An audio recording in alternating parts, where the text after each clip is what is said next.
సర్వ మానవాళిని తన పోలిక చొప్పున తన స్వరూపమందు సృష్టించినటువంటి దేవుడు ఒక్కసారి మరణాన్ని విధించాడు.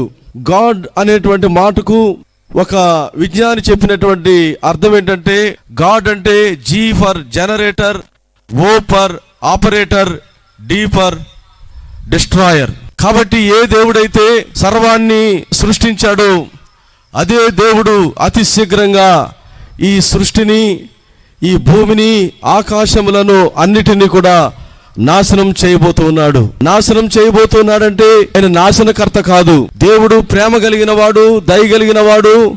మానవుణ్ణి దేవుడు సృష్టించడానికి ముందు ఆయన దూతలను సృష్టించాడు. కోటాను కోట్ల దూతలని ఆయన సృష్టించి ఆ దూతల చేత ప్రతినిత్యము కొనబడుతూ స్తుతించబడుతూ యెహోవా పరిశుద్ధుడు పరిశుద్ధుడు అని గాన